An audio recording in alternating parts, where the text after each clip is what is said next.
Okay, so this is the rig that I've been using to catch all these lovely tinkers. You've got the main line coming along here to a small Drennan float stop, and then you've got a bank tackle chod bead that I've cut down. They're normally about that long, and I've cut it down to make the gap between the two beads a bit smaller. This top bead pops off, and this is the important bit that makes it safe. If snagged, that will pop off, and it's really important that the float stop is small enough for that bead to pass over if everything gets snagged, because that is what's going to release the hook link for the fish and stop it from getting tethered. I've then got a hard glass bead which has got a hole big enough to sit over the knot that I've used to attach this rig ring. You want to make sure the rig ring is kind of rounded in circumference, not a flat rig ring, because the rounded one won't break the line, whereas a flat one will cut through the line. And then I've got a lighter rotten bottom down to my feeder. So in this case I'm using 10-pound main line and 8-pound rotten bottom going from the rig ring down to the feeder.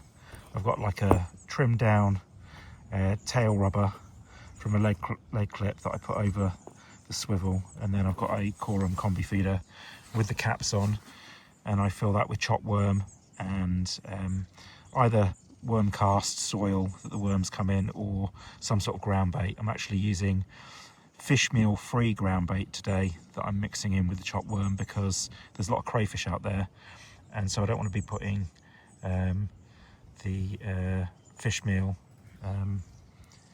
out there, because that will just draw the crays in. And then I've got a short hook link, probably about 5 inches long. I use mono, 10-pound mono, going down to a size 12 hook, and I'm using a Corum quick stop, one of those little spikes that you push through the worms to worm kebab. The rotten bottom is really important on a weedy venue in particular, because this feeder hangs down below the rig when you're playing a fish and can quite often get caught in the weed. So the rotten bottom enables you to break the line between the rig ring and the feeder, lose the feeder but still save the fish and land the fish. So anyway, that's the safe Heli-Rig. Works a treat. Give it a go.